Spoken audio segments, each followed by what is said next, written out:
Welcome to a football show, Thursday edition. Nick Suss of the Tennessee and Braden Gall, of course, here. And we're brought to you by Sinkers Beverages. We're going to talk a lot about the Titans today, maybe a little SEC, maybe even a little soccer. Nick, how are you, sir? Good morning. Good. You're going to have to catch me up on the soccer. I wasn't able to watch last night, so please delight me in all 90 minutes of action of recap. I guess, can you do, like, you know how there's, like, you're a perfect person to talk to about this. On spoilers, isn't there, like, a longer runway for, like, series finales versus season finales versus regular episodes? Aren't there, like, different rules of, like, when you can spoil something? When it comes to, like, the Tony Soprano episode fading to black versus just like a regular season finale, aren't there different rules here? Tell me the rules about spoiling. I think that the spoiler rules fundamentally come down to, do you really think the person's ever going to watch it?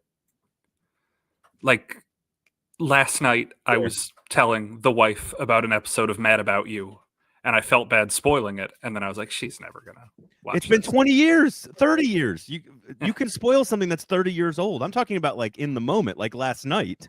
But I'm never going to go back and watch the game. I know what happened. I just didn't happen to watch it. I know. I'm talking sitcoms, though. Let's say Tony Soprano episode airs on a Sunday night. It's not only just the season finale, but the series finale of the entire Sopranos television show. You get 48 hours in that case because of how popular it was. Okay, 48 hours. That's fair. And I think that's okay. And then after a few, after like, then you have to be quiet. And then there's like a statute of limitations that runs out. So like, I think right now, if you haven't watched and you want to watch the league, the U.S. Open Cup, the 110th championship in United States history, where every club in the United States plays in a tournament, and you want to know who won, earmuffs for about 10 seconds. Is it the first major national? Is it the first major championship trophy in the history of the state of Tennessee? Do you agree with that? After a 2-1 victory over Austin on the road and a League Cup championship, U.S. Open Cup championship for Nashville SC. We got to define the word major here. I'm fine calling it that. I have no problem calling it that. I love giving people kudos, and kudos to Nashville SC. Great job. But it's probably the second most prominent trophy that an MLS team can win. And I would make an argument that, or maybe the third most prominent. No, it could be number one. It could be number one, but we're not sure. It's hard. It's hard. I don't. It is not equal to winning an AFC championship or winning a Western Conference championship in the Preds case. So? But those are they're not championships. Or third. But my point is, those are the second or third most prominent trophy you can win in those leagues. So at the very least, equivalent, and at the most, better. So good for them. Well, in my opinion, it is Jordan says with the most condescending kudos of all time. That's just my voice. I'm not trying to be condescending, Jordan. I think both sides can be true here without having to go to Twitter to dunk on each other, like hockey guy dunking on soccer guy who's being dunked on by football guy. Like we don't need to do any of that. No. We could just be like, look, we all know that the MLS is not as big as the NHL or the NFL, but nobody has won anything in those sports. Technically, they haven't won a championship of any kind. And this one is technically a championship. So it might be a formality, but it's factually true. So two things can be true. Anyway. I also truly do not know how the Negro Leagues used their scoring and championship methods. True. So there is entirely possible that a team from Memphis or Nashville won a championship in a sport that is recognized as a major league now. True. I just do not know the answer. Do we have Nick Sass today? Not Nick Suss from QC Hawk. I'm not being sassy. I don't think you thoughts. I don't think you were. Anyway, today on the show, the matchup with the Cardinals coming up. Is Denard Wilson's defense too complicated? Who is the number one team in the SEC? By the way, we will wrap up with a few minutes of SEC talk. I want to know what you think about the complication and versus the talent versus the execution of Denard Wilson's defense. He talked a little bit about that this week. And then Cam Ward's going to be a big focus here because I'm fascinated by why his communication style seems to resonate so well with so many different people that aren't just young people. Right. And I also want to talk about sort of his communication and his relationships inside the building, but really we also need to focus on what he does on the field and how he can fix it, because for the first time on Sunday last week, and we've kind of covered it all week, he was part of the problem. I think that's what you wrote in your lead for one of your stories on the Tennessean.com, by the way, pay for good journalism, was he's not one of the he wasn't one of the problems in the losses to begin with, the first few losses. He wasn't part of the problem. He's now part of the problem. He's not the problem, but he's part of the problem. And so we'll get into what we think he needs to do to be better. Sinkers Beverages, if you're watching on Sunday afternoon at 3 o'clock and you need some booze at your watch party or just alone at your house, Sinkers Beverages, search Uber Eats and have the booze delivered directly to your house. They're huge supporters of local Tennessee sports. Now that has a championship, and including the Titans and the Preds as well. So make sure you support a 4-time liquor store of the year, a champion in their own right, Sinkers Beverages. Also a craft beer, award-winning craft beer walk-in fridge. I was up there yesterday checking out their non-alc options. They have a lot of great non-alcoholic options, THC options, zero-proof options. So if you're sort of Cali sober or just regular sober, they have great options up there as well, which I know is a larger portion of you than before. So make sure you check out Sinkers Beverages. Shotgun Willie's Barbecue as well. Open 11 a.m. to 3 p.m. every Wednesday through Sunday. The best brisket in the city, full stop. Not an opinion, just a fact. Okay, I want to ask you about Cam Ward's communication. I'm going to talk about this a little bit more with Steve Cavendish on Lamestream Sports coming out tomorrow, where I'm going to go a little deeper into the media side of all of this. But he does have a certain way of communicating. He has a certain way of carrying himself. We've talked a lot about his personality and sort of how he just kind of stays even keel. But he's willing to take ownership of things, and I think we're seeing more of that from Jeffrey Simmons to some degree this year, which I think has been a really nice positive development for him and for the locker room. And yes, we will, by the way, we will get Jordan, well done. I liked that joke too. I am Cali sober. I just saw that.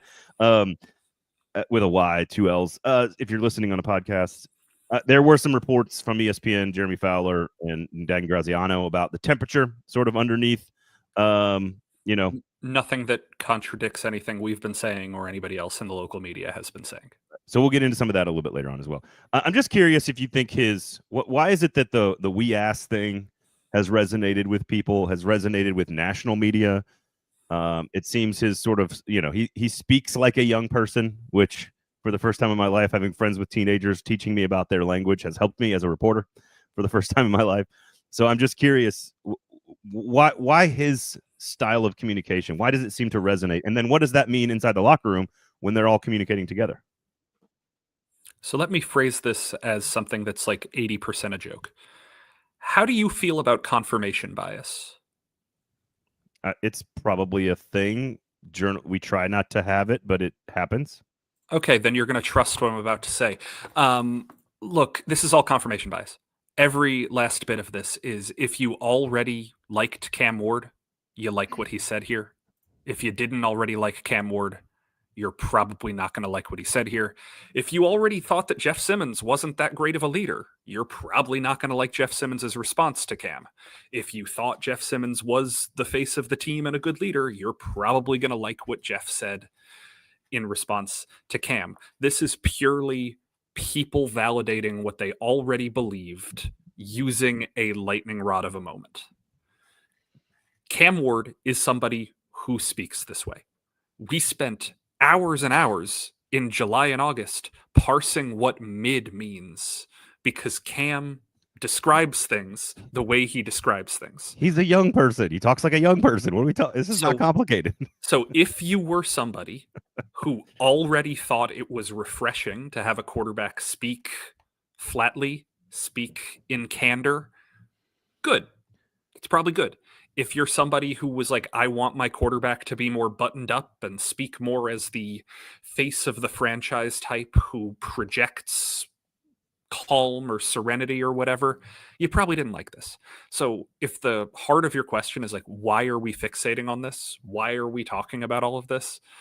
It's because it's a notable thing to talk about. It's not because it's meaningful. It didn't change anyone's opinions. It's just notable. All right, let me back up here because I did ask you about how it's resonating in the locker room. Are we talking about the comments and you? Are you guys all talking about Jeff's response to Cam on Sunday? No, yesterday. Okay, good. All right, good. I just want to make sure because I was like, I thought the comments on Sunday were totally like just normal and regular. Okay, all right. So walk through. Give me some of the direct quotes here that you're referring to because Eddie's saying Jeff outed himself as a real leader here. His comments made me feel far better about his leadership this year. Jokes on you. So I wasn't a big fan of Simmons' leadership until this moment. So, well, good for you. Generally speaking, and you guys can probably get the direct quote in the comments if you can remember it more clearly, than I did. Yeah, QC Hawk saying what I did. Look, Jeff pretty much came out and said he pulled Cam aside and told him that that's not the thing you say about your teammates, that you need to be somebody who projects more stability, who can acknowledge that things are bad, but doesn't say it in a way that makes people think that you're defeated. Again, I'm blanking on the full quote because I was talking to somebody else when Jeff said Sure. that. Full disclosure, I was over talking to somebody else in the locker room. But yeah, I mean, you watch the quote back, you listen back to the quote. It is not necessarily contradictory. It's just a different way to communicate that what is happening is unacceptable. Yeah. Cam's version was more rooted seemingly in frustration, in anger spilling over, and Jeff's was more rooted in motivation. And I don't think Cam starts with, oh, man, I got to call these guys out. Like, that's not how he. Of course not. It's complete. When he says we ask, he's talking about himself. Like, he's talking about himself and then taking ownership of the team through himself. He's not the kind of guy who's like pointing fingers at other people. So, but I also understand Simmons' point as well, which is finally taken. I'm also curious why. Do you think that's why it traveled so far? Is it because he sort of like? This is what I can't help but think, because as a middle-aged dad, like, I feel like there's a lot of middle-aged dads and moms in national sports media, right? There are a lot of folks between 40 and 60 years old doing this stuff. And I know Jeremy Fowler very well, so like we can talk about that in a minute, but like there's a lot of those kinds of people like us sitting out there. And I'm curious if they are fascinated by an athlete speaking like a younger generation, one of the first who actually truly just is using these phrases that just like I'm so far removed from now. Maybe you're much closer as a younger person, but I'm curious if that's why it resonates. Is the like, I don't really give a shit about his use of language. It doesn't bother me at all. I think the intent of your words is far more important, which is maybe what Jeff and Cam are talking about there. Why is it that you think is it the national media just obsessed with like, oh, this is new and we don't understand it? No, let's not over-intellectualize this. It resonated because ass is a funny word. All right. Like, we don't need to over-intellectualize anything. He said ass in front of a camera, and everyone's like, ooh, well, emotion. but he said those words. He said a bunch of bad words during camp too. Is it just because it's after a shutout? Nobody's paying attention to Titans Wednesday training camp updates. Fair, They're paying attention after a 26-0 loss. Okay. And look, for a guy who his entire thing is, I don't get too high, I don't get too low, I don't feel emotion, I don't show anything. Yeah. I don't necessarily think this was him going on some Jim Morris senior rant. This is how he talks. I don't think he was overly stimulated, but he said a naughty word. And it was an excuse for ESPN and NFL Network and all of the pregame shows and postgame shows to play a clip where somebody said ass. Were they clutching pearl? I did not see. I don't watch any of those shows. Were they clutching pearls about it, or were they just like, "Oh, this guy's refreshing"? Like, no, it's just the type of thing that if people have the sound on ESPN while they're working from home or while they're at the dentist's office or whatever, and they hear that, they're going to turn their head. And I'm not going to exonerate myself. I wrote the quote in 2 or 3 different stories. Like, it's eye-popping. It is a catchy quote. But let's not pretend the entire reason that this is notable is because he said the word ass. Right, and 7 words later, he said a much worse word that I'm not going to repeat because I don't like saying that on the airwaves. I say it all the time in real life. But he said one of the 7 words you're not supposed to say, according to Mr. Carlin. And that one got less run because the FCC doesn't let you say that on television. Oh, yeah, but that's true. They let you say ass. So, we're not allowed to say asshole. Correct. We're not allowed to say that on radio, but we can say ass. Yeah. Like, we also we're not supposed to say douchebag, but we can say douche, which is very interesting to me. Like, I don't understand the difference, honestly. Douchebag feels more scientific and more whatever. It was hilarious and true. Sorry. The number of AI generated photos I have gotten in my text threads this week is with folks going like, "Why don't the Titans sell these shirts?" And it's like, "We ass" with Titans logos on it and T-shirts. Like, they won't, but they would make a fortune, and then they could turn it all around and sell it for do it for charity. Like, but I've got 3 different people that were like, "Hey, do you think the Titans should sell these?" And there were 3 different AI generated T-shirts that say "We ass." So it's clearly landed very, very hard with everybody. Not to pick on those people, but side note, it's very, very easy to type the words "we ass" in a font you like and just put it on a T-shirt. You don't need AI for that. Don't stick with AI. Just do that yourself.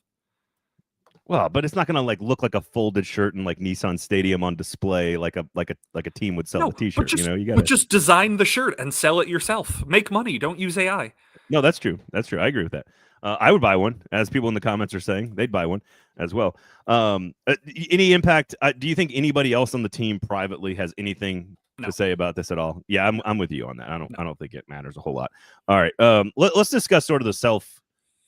Because Brian Callahan was a little bit more open this week after a couple of days about what are the things that Cam Ward needs to work on. And one of the things I'm most interested in is sort of the conversation around like trends through your upbringing as a football player. Mm-hmm. I am fascinated by the offensive, for example, offensive lines. There is a problem along the offensive line in college football. We've been having this issue for a long time, for a few years now. I think it's starting to trickle up into the NFL. When you have 7-on-7 tournaments from the age of 9 and 10 years old, where receivers, corners, safeties, linebackers, running backs, tight ends, and quarterbacks all get thousands of reps a year for year after year after year after year in the offseason, and offensive and defensive linemen are incapable of getting those reps, of course the other positions are going to develop faster, and that's going to be a problem. I love the trend about corners finally starting to learn after how many years? Like 10, 12 years of the new rules, roughly speaking, kind of this last 10, 12 years. DBs have adjusted to the new rules and are now starting to gain ground. Secondaries with the 2-eye safety look. I like these big picture trends. And one of the things that Callahan talked about with Cam Ward is, of course, footwork, a problem. And going back to your point about sort of the confirmation bias, I might be one of the few people that it's not, because I enjoy his sort of refreshing view and communication style, and I don't have a problem with it at all. But I still have a very unsettled opinion of Cam Ward, the franchise quarterback. I'm still like in the 70-30 range, right? Like when they drafted him, I was like 70-30, I think. And I don't think I've seen anything that tells me that he's going to be better than what I thought, or worse than what I thought. And so I am curious. The footwork thing is fascinating, because Brian Callahan basically, and a bunch of other folks are saying that they don't train, they don't practice it, they don't finely tune it at a young age, they don't do it in 7-on-7, they don't do it in high school, they don't do it in college. And when I watch Cam Ward play football, it looks like a guy who's just rolling the ball out there on a college football team just because he's so good, he can just roll out there and be himself. And I don't know if he's good enough to do that. I think he has to finally tune a bunch of his game, if that makes sense. So I'll use a comparison that I've had in my head for decades. I've always wondered why professional bowlers don't bowl a 300 every single time they play. It is the most mechanical sport possible. All you have to do on the first pin, the first time the pins are set up, is bowl it the exact same way every single time, and you will get a strike every single time. The pins are set up where they are. The ball is what it is. The lane is as long as it is. There are no variables. Bowling should be, if you can repeat the motion, the easiest thing to win on mechanics. And yet, you and I both know, the best bowlers in the world, the best professional bowlers, seldom roll 300. Because mechanics are really difficult to repeat, because humans aren't robots. And if you are a fraction of a fraction of a fraction of an inch off, you're not going to achieve what you're trying to achieve. And the difference between professional bowlers and professional quarterbacks is 350-pound men aren't running at bowlers as they're trying to repeat their mechanics. It would be fun to watch, though. It would be fun. It would be a great challenge. But there's no pass rush in bowling, and there are no pockets collapsing around you in bowling, and there are no variables that say you have to move off your spot before you can throw the ball. And also, the pins are moving, and they're on different spots on the field every time you throw the ball. And so when we talk about over the line, and so when we talk about Cam needs to work on his mechanics, that to me sounds like saying, oh, that chef needs to pay attention to what temperature the meat is.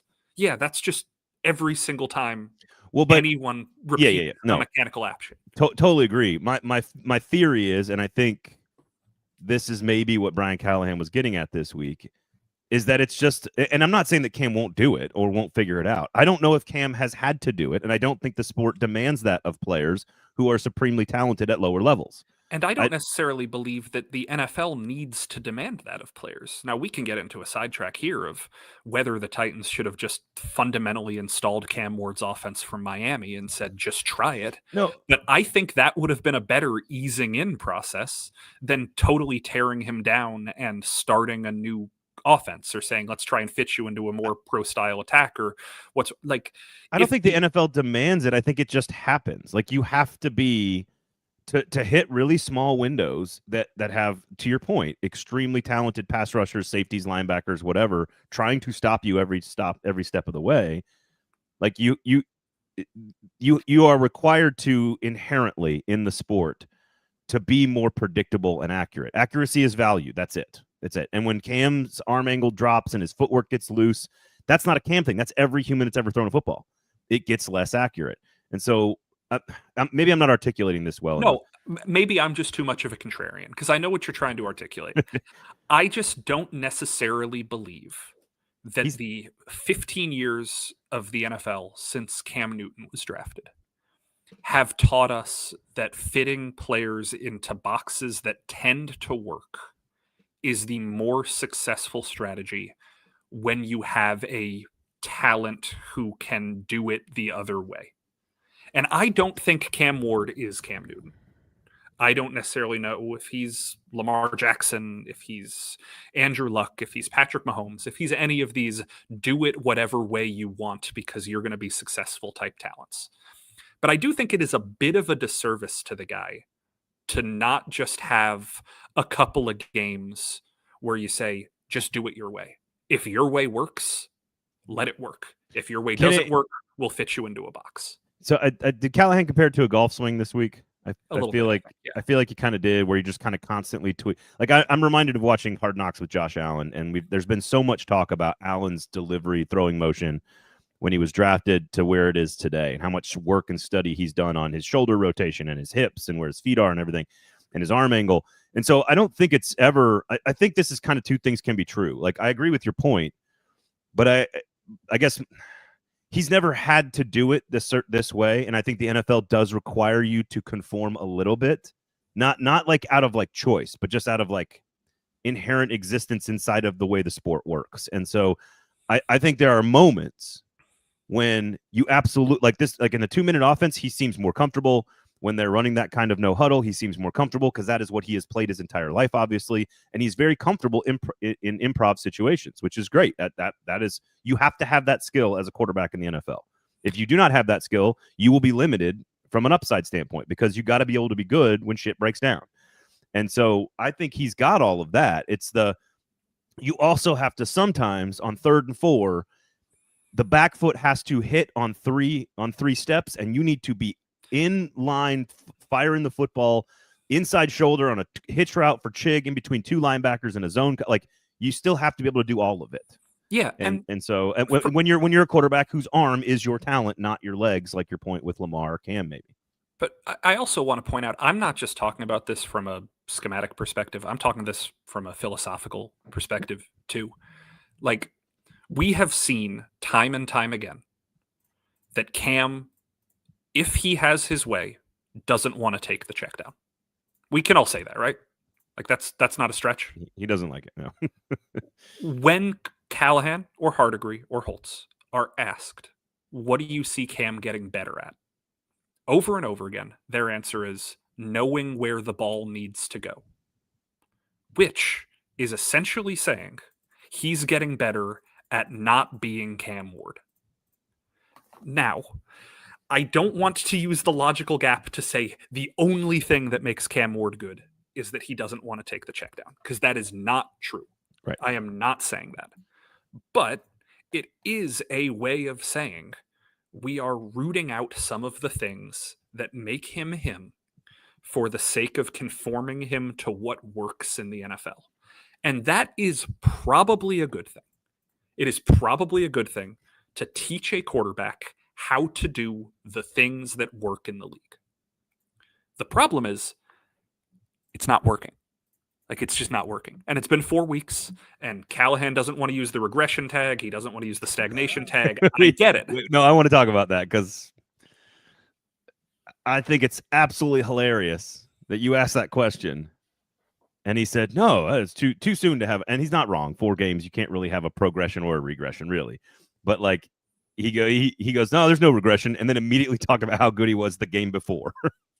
But also avoiding the fact that he did get worse in his worst game of his 4-game, very brief, very short, very early career. But I also don't want to be a guy who plays into a false equivalency here, because you say there can't be progression or regression. If he threw for 100 yards in game 1 and 200 in game 2 and 300 in game 3 and 400 in game 4, the headline of this video would be Cam Ward making progress, Cam Ward progression.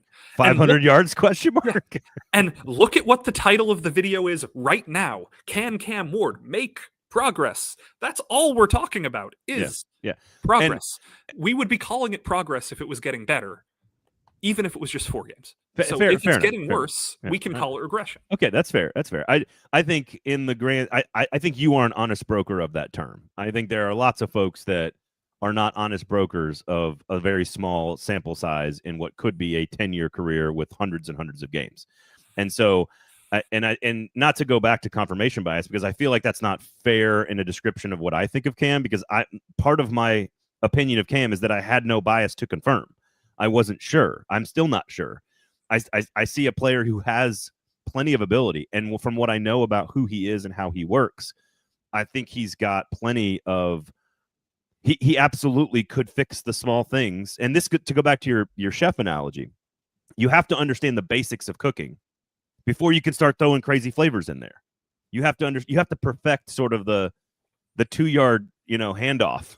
Like I'm trying to I'm mixing all my metaphors here. You got to make a grilled cheese first. You got to have the acid in the base, and you got to understand the basic principles of cooking before you can go and be like, I'm going to put rhubarb in this sausage and, like turn it into something special, because you've got all this extra creativity that allows you to kind of expand on the basics of cooking. And I think that's very similar to being on platform, 3-step, 5-step, 7-step drops, arm angles, hip rotation, shoulder accuracy, all that stuff. I think all of that, once you learn how to do that consistently as you can as a human, and then from there you can start to implement all your creativity.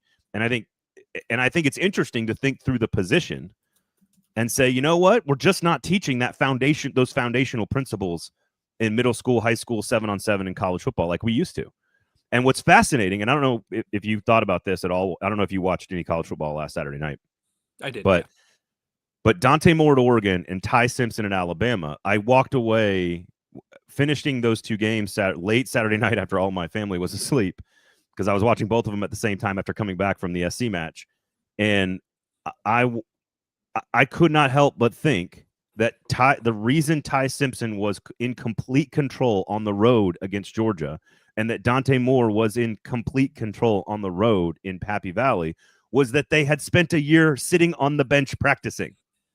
They both waited their turn. They were patient. And that's so rare in high-level college football but I felt like I was watching the patience pay off in real time. Yeah. And maybe they're just both special players. Maybe that's what it is. But Cam didn't have that luxury. And to your history and research, it says the best players in the NFL at that position, they don't need the time to sit on the bench. They need the reps. And he's getting those right now. That's for sure. And we've got a lot of people talking about stats in the comments right now, which means I'm going to go into a mild geek corner, a more theory corner than anything else. Braden, how familiar are you, or how closely do you follow college gymnastics? I know there's an LSU gymnastics team. Okay. So one of my favorite stats that is mainly confined to the gymnastics world is something called the national qualifying score. It used to be the regional qualifying score. And the way they determine rankings isn't just averaging your scores together, isn't just peak score. What they do is they take your 6 best meets of the year as a team by score. 3 of those 6 have to have been on the road or at a neutral site. You take those 6 best, providing at least half of them are away from home. You discard the one on the top. So then you have numbers 2 through 6. You average those scores together, and that is your team ranking.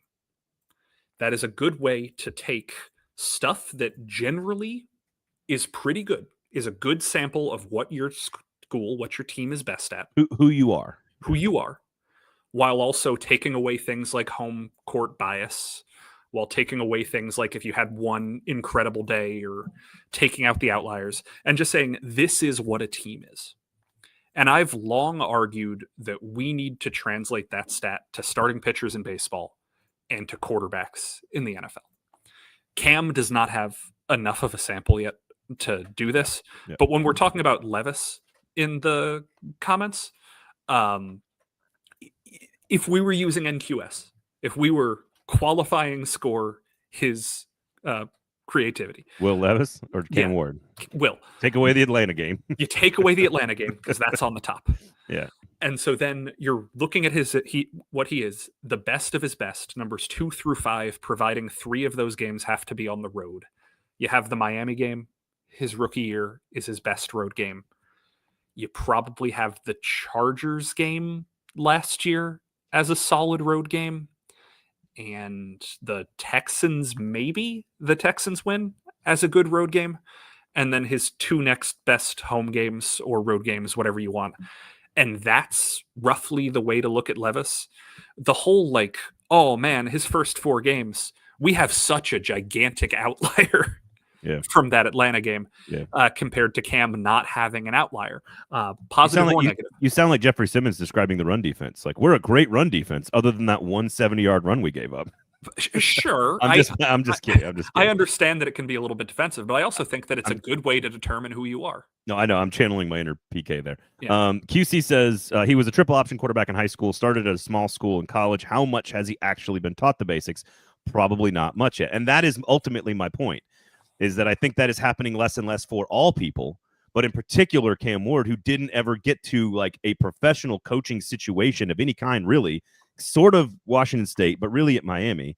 And I'll be very clear, Mario Cristobal is not the person who's developing the finer points of a quarterback. So he's just not. He's a talent recruiter guy. He is not an in-game manager or talent developer, in my opinion. I think Cam Ward is capable of fixing some of these problems. And I think giving him reps is the only way it's going to happen. Do I think, do we know, and this is kind of your point of confirmation bias, does anyone out there who thinks he's great or terrible have any clue if it's actually going to happen? Of course we don't. We don't know. Now, I was a trade back guy back in the day. That was technically if I'm confirming my bias, in theory, I should be sitting here saying I still think they should have traded back. I still think I can make that argument. But I think Cam Ward should be given every opportunity to prove that he can create and kind of develop his game. And I just think you have to put in the work to study it the way Josh Allen has, which is to really finely tune all of the physiological elements of your game. And while Cam's work ethic is there, his drive is there, his competitive nature is there, I don't think he's ever had to do this. And so it is a new thing he's got to do, is sort of maybe what ultimately the point is. I would also like to point out, as I've pointed out on social media before, if you look at every quarterback drafted number 1 overall this century, I think 11 or 12 of them have started the first 4 games of the season. Some didn't start till week 3. Some we all know this. But of the ones that did start those first 4 games of the year, Cam is by far the worst statistically. There is no getting around it. For as much as we want to talk about not box score watching, he's got the worst passer rating. He's got the worst completion percentage. He's thrown for the fewest yards. He's got the fewest yards per attempt. He's being sacked at the highest rate. All of this is true.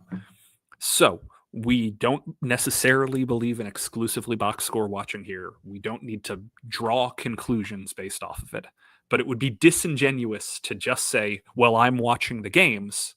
If you watch the games, you see he's completing 51.2% of his passes. Right. He's got a passer rating of 72, somewhere around there, 66, I think it's somewhere.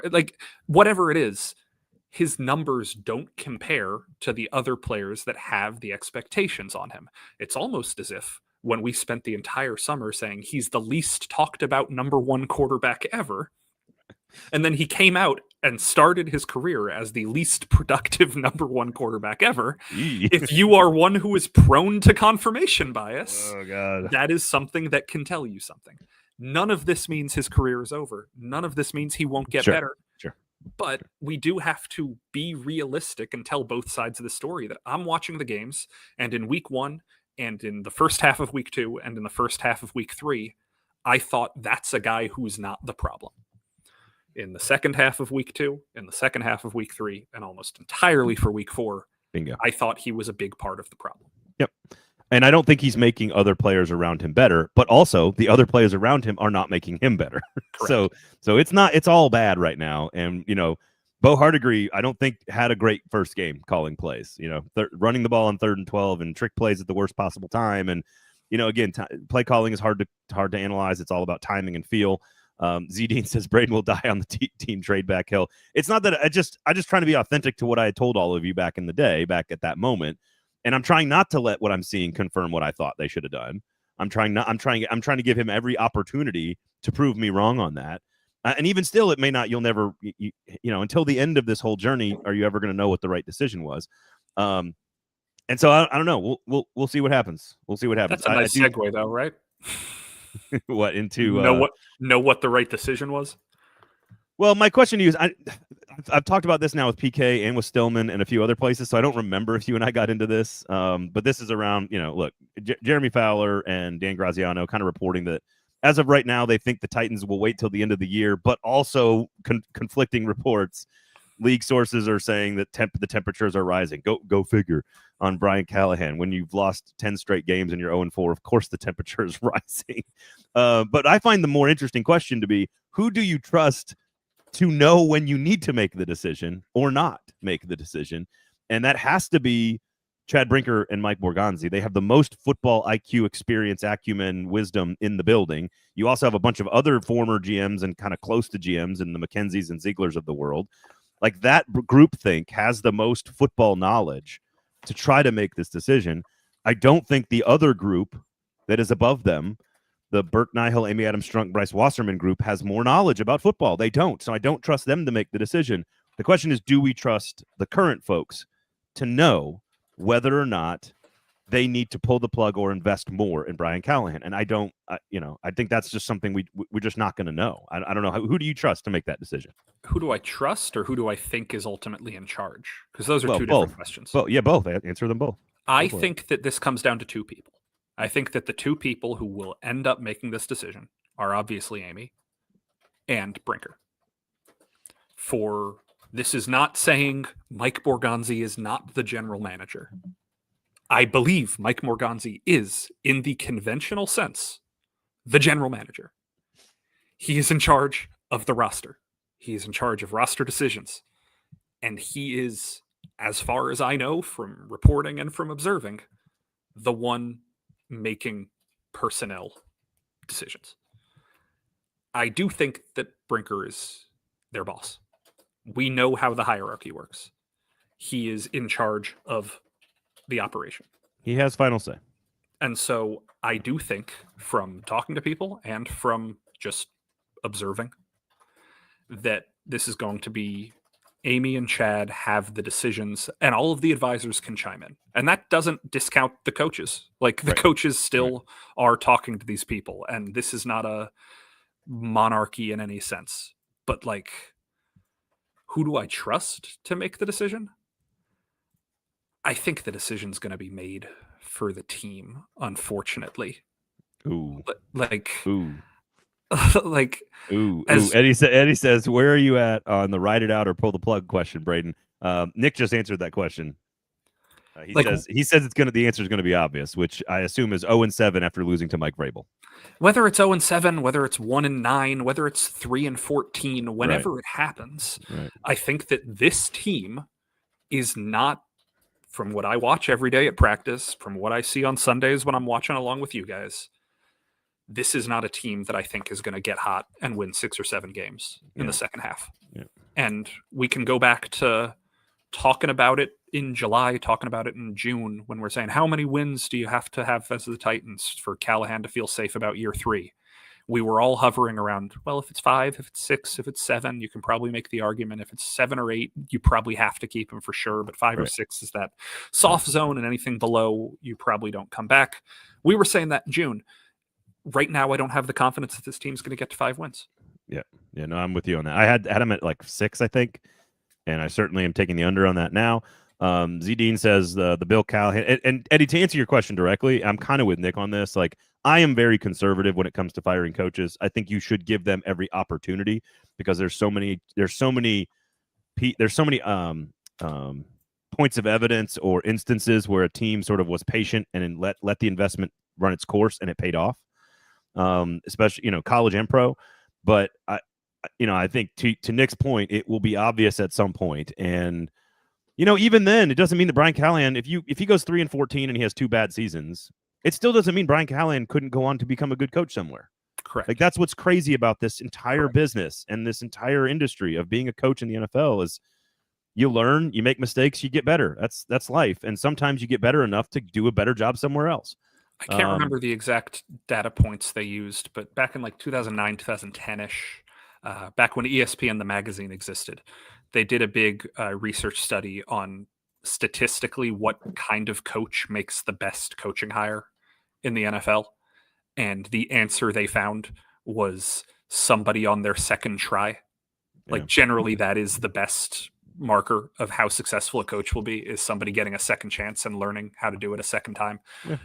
That doesn't mean too much, but it does mean that Callahan is not necessarily a failure. Z Dean says the Bill Callahan piece to all of this is interesting to me. If you let Brian go, Bill probably goes. You're replacing 3 coaches. Well, if you fire Brian, you're probably replacing most of the coaching staff anyway.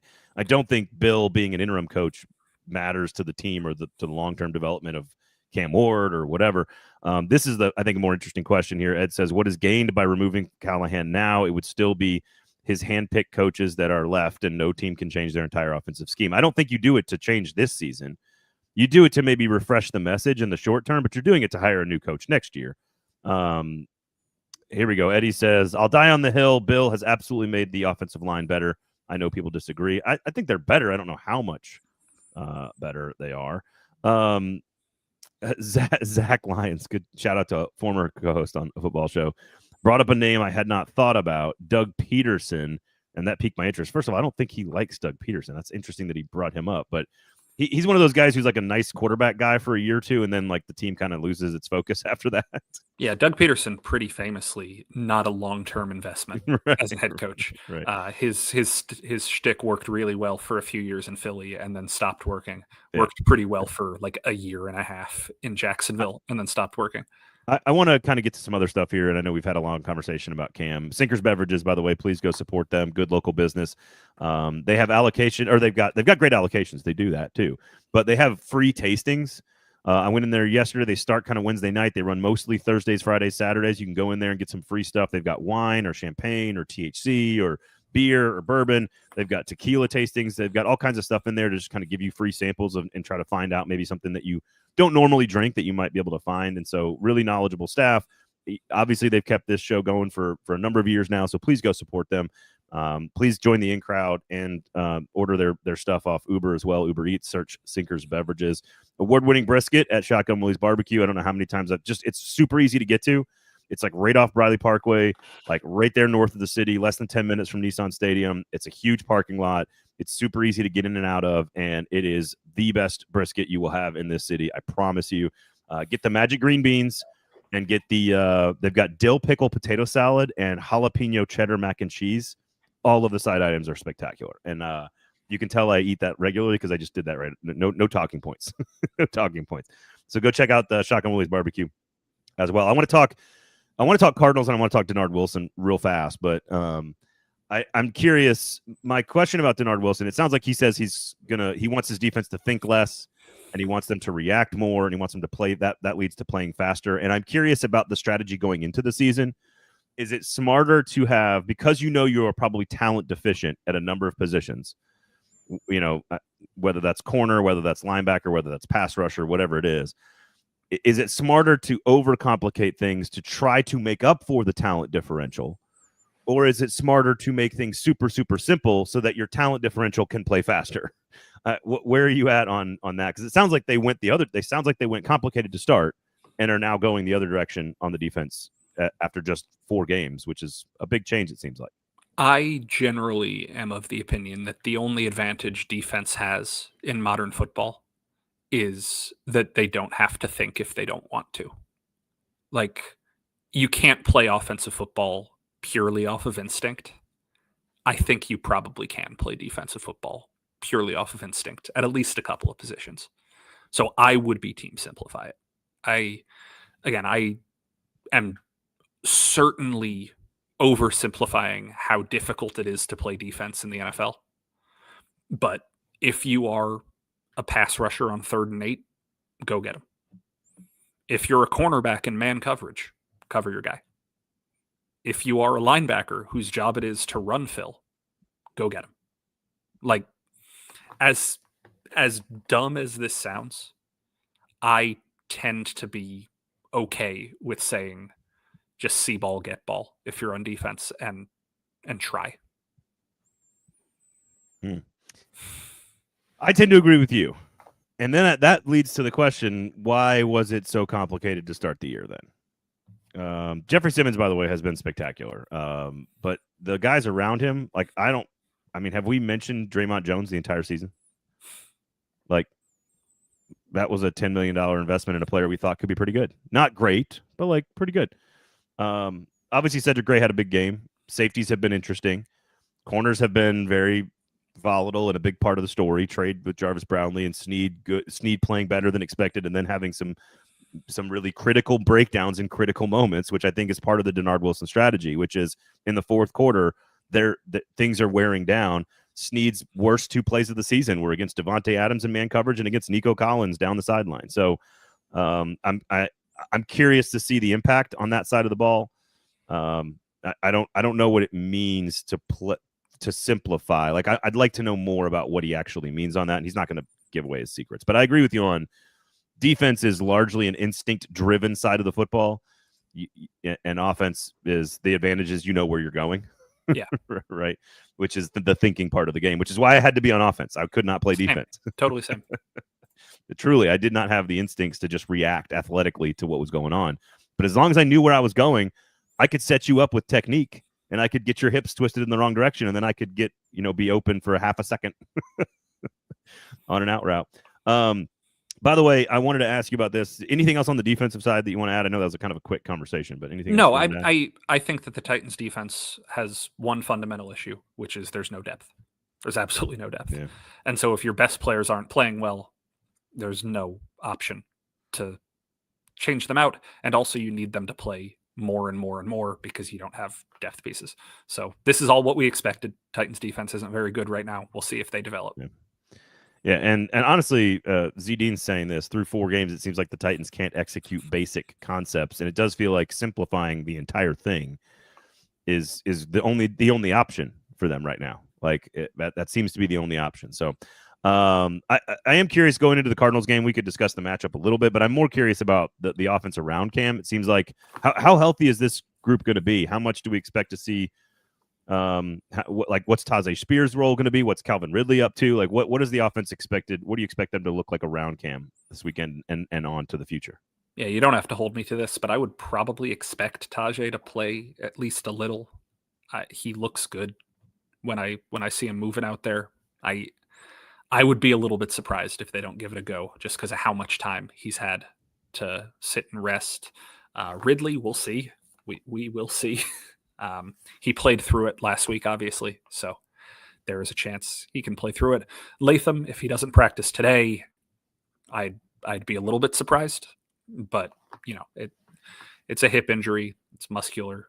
It feels better when it feels better. It's unfortunate. And Winston, again, long play. I know somebody's asking about him, not necessarily on offense, but they're playing the long play with him as well. So I would feel the best about Tajay just because he's had the most time to incubate, but I also wouldn't be shocked if Ridley gets his shot.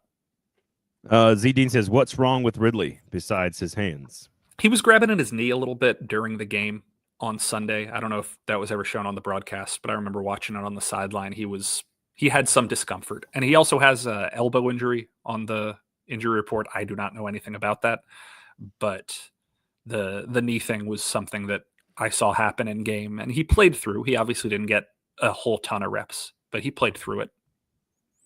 What's interesting about the NFL, Nick, is these teams are so not like exactly the same, but they're so balanced talent-wise. Even the worst team, if the Titans are the worst talented roster, it's still a very small window between the best and the worst in the NFL, relatively speaking. Certainly, college football has this massive talent gap between the best and the worst. And so what you see is you always see a team with its back against the wall without a lot of talent coming up and winning some games or coming through and having this great moment where they play well and the other team overlooks you. And that's going to happen. I don't know if that's this weekend, but they have opportunities with two. I don't know how good these two teams are. They're staying out there, right? Arizona and Vegas before they come back. How good are they? I don't know. Are they winnable games? I think they are if they play their best versions of themselves. And you think that's going to happen at some point because they're not going to go 0-17, I guess, knock on wood. but like generally speaking, even the worst teams with no talent win a couple of games because everybody's too balanced. And so is that possible that this is the weekend? I do think it's possible. And I think next weekend's possible as well. So I don't know. There's still some hope here, guys. You can still win a couple of games here. I'm not picking it, but as far as I know, there's only one player on the Titans roster who's ever played for an 0-16 team. That's only 1 out of 53. That's a good rate. Who is it? Kevin Zeitler was on the Browns. Oh, that's right. That's 2016, right. 17. How many 0-16 teams? It's just the Bucks, or we're 0-14, right? Yeah, it's the 08 Lions. It's the Browns in 2016, and it is those Bucks teams that went winless. So Zeitler's played for 2 of those franchises. Okay. Titans and Saints will both be winless when they meet, and that will be the game the Titans win and ruin their draft spot. Having the number 2 pick is not a ruined draft spot. No, and I've been writing about this with PK over at PK.com, but like I've been doing the scouting on these quarterbacks and sort of the draft, and because this is my theory on this, because there is a bunch of good edge. This is all right now in the process, right? So we got a long way to go before the draft. But at wide receiver, at corner, and at edge, they're all good quality options that all feel like they're kind of even at the top of each draft class. Like at edge, you've got Reuben Bain at Miami, you've got TJ Parker at Clemson, you've got Keldrick Falk at Auburn, and it doesn't feel like there's consensus around those 3 as of right now. Receivers are a little bit further down in the first round. They don't have any top 5, top 10 talent like Jeremiah Smith, but those guys all feel like they're kind of around the same. And there's a bunch of good corners, McCoy from Tennessee, Terrell from Clemson, Delane from LSU, that all feel like they're kind of around the same. I really like Delane. Delane's really good. A lot of starting experience. He was at Virginia Tech for like 30 games before he's been very, very good at LSU. But the reason I say that is to sort of explain the dynamics at the top of the draft. And if there are 7 or 8 or even 9 potential quarterbacks, I know that sounds crazy, but there are so many quarterbacks evaluated as first-round picks that no matter where you're picking in the top 5, you should be able to move down to allow someone to take a quarterback. And no matter where you move down, you've got sort of a group of players that should be available at a position of need so that you can stockpile picks and still get a quality edge, quality receiver, or quality corner anywhere in the draft, whether that's pick number 7, moving down to 7, pick number 12, or pick number 22. So I'm not saying that I think the Titans should do any one of those things. I'm just saying I think this is a good draft to have a top 3 pick and not need a quarterback if you want to trade back. I think they can move back and still get a very good piece, whoever they may value. Now, again, this goes back to the Abdul Carter conversation. If you think Reuben Bain is the best player in the draft, period, which I don't think he is, but maybe, then maybe you need to take him at 2 or 3. But right now, there doesn't seem to be a consensus around any of the edge rushers or corners or receivers as to who is the best one as of right now. So fair. That'll change. But it's a good year to trade back out of the top 3 because there's so many quarterbacks. So Zedine says if the Titans get a top 5 pick, Braden is going to go crazy with the trade back scenarios. Braden's dreams of times like this. I like more good players on the team. That's what I like, especially in a couple drafts where it doesn't feel like there's an elite number 1 guy. You know who I do find myself watching all the time thinking I think the Titans should take is Kenyon Sadiq, the tight end out of Oregon. Okay. And I know they're not going to trade back to like 10 or 11 or 12 and draft a tight end. But oh my God, he's so good. He's so good. So anyway, freak athlete and elite receiver, great blocker, do everything. You know, it would help Cam Ward, a very consistent, dependable, do everything, explosive athlete near him in the formation. I know it's a year away, but the person that I've been radicalized on is Cam Coleman. I have very much been radicalized on. Oh, he's Coleman. elite. Though this is, I know this is crazy also, but receiver in 2 drafts from now, if the Titans are going to still be awful and we ask for 2 more years, the receiving class 2 years from now is insane. Yeah. Jeremiah Smith, Ryan Williams, Cam Coleman, all top 10 picks. So if you want a receiver 2 years from now in the top 10 is where you want to be. So yeah. Just putting that out there. Yeah. I remember it must have been the Oklahoma game, but I was just sitting there under my breath, just be going like, stop thinking about Julio Jones. You're stupid. Don't do this. Stop it. Stop it. Stop thinking about it. Stop making the comparison. Stop doing it. And then every time he would jump, I'd be like, Julio. And I'm a stupid man. I'm falling for it. Z Dean, what's funny is not just that it's week 4 and we're talking draft scenarios. We're talking draft scenarios for the next 2 drafts. Yeah. Ooh, brutal. But you got to know this stuff. You got to know that there's elite receivers coming in 2 years. So maybe you don't need to draft a receiver that's Corey Davis. In this draft class, you can go with an edge rusher or a tight end even, or a corner. I think edge and corner are most likely, but team trade back already. And Mr. Diamond, to answer your question, last receiver to go 1-1, I believe, was Keyshawn Johnson in 1996. Yeah, they've had a couple that went like top 2 or 3. I know Calvin Johnson went second. Larry Fitzgerald went like 3 or 4. 3. Travis Hunter technically went second. Ugh, AJ Green went 4. Jamar Chase. Julio went 2? Julio went 6. 6? Okay. I'm trying to think who else. Marvin Harrison Jr., where'd he go? He went 4th. It was 3 quarterbacks and then him. Yeah, all pretty great players. A lot of Ohio State and Alabama players. Yeah, so Keyshawn is your answer of last to go. Yeah. All right. Anything else? Who's the best team in the SEC? I'll just ask you that. Last time you asked me, I said Alabama, and today I'm still saying Alabama. Yeah, but that was a controversial take then. Now it's a normal take now. Yeah, so I get to take a victory lap. Nice. I think I'll do this now so that I can take a victory lap next week. I think it might be Texas.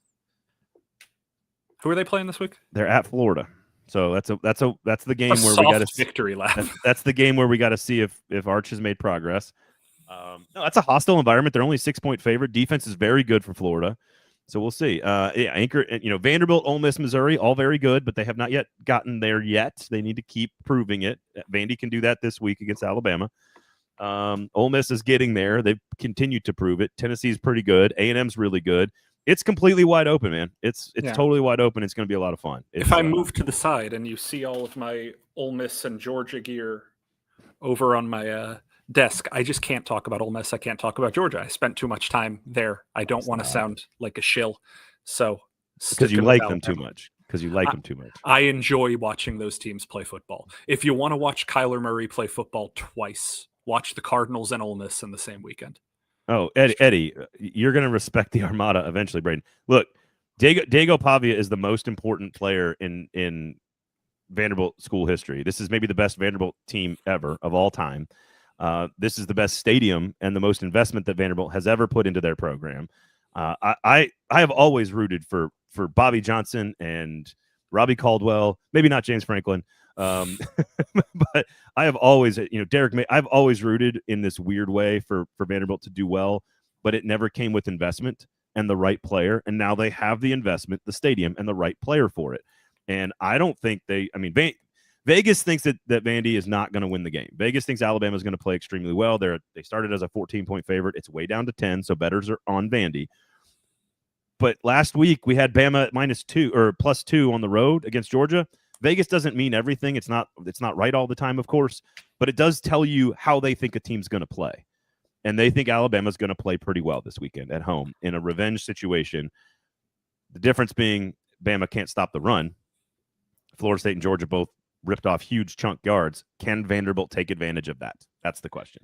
So if you guys need to stop doubting Braden's respecting of the Doors bona fides, I'm fairly certain, if I've heard properly, that Braden is going to be quoted as a trusted source about the history of Vanderbilt athletics in a prominent news article this week. At a newspaper that doesn't print newspapers anymore. Correct. How'd you find out about that? He was in town. I would talk to him. I know. I went and had lunch with him. I went and had dinner with Shotgun Willie's Barbecue. I went and had dinner with him at a place that is not Damn. sponsored. That does not sponsor this podcast. Did you play darts? No, we played trivia. Damn. And we won because. Oh, is it the other? Is it this? Is it the show that sponsors my other podcast? No, it is not. Okay. It is Got to go to one of them. It is a place that hypothetically, if it were named after an activity you do before a sporting event, that is where I play. Okay, trivia. with brewery afterward. Yes, yeah. Okay, all right. Those are cool people. I like those people. All right, Shotgun Willie's Barbecue and Sinkers Beverages, please. The Tennessean.com. Sign up for good journalism as well. You can catch my draft breakdowns, which are getting more and more important apparently, over at paulkarski.com. And please listen to all the other great shows across the network. Gold Standard covering the Nashville Predators is happening right now with the Predators camp about to come to an end. They got final roster cuts on Monday, and the season starts on Thursday next week. Nashville SC Club and Country, champions of the Open Cup, 110th champion in that tournament. First piece of silverware that the organization has won. Club and Country podcast has you covered there. SEC Football Live, myself and Trey Wallace. Lots of college football content there with the SEC. We've got Lamestream Sports, myself, Steve Cavendish, Nashville Sports Media and Business. If you really want to nerd out, that's on Fridays, Lamestream Sports. And we've got stuff outside of sports as well. And then plenty of other shows. Paul Karski Podcast. You got Music City Audible. You got all kinds of great stuff. So please check out some shows on the network. Tell somebody about the network and all the shows that you're watching. Thumbs up on YouTube. Notifications turned on. All that great stuff. Sinkers Beverages. You guys know the drill. Have a great weekend, everybody. We will talk to you next time. For Nick, I'm Braden. Peace and love.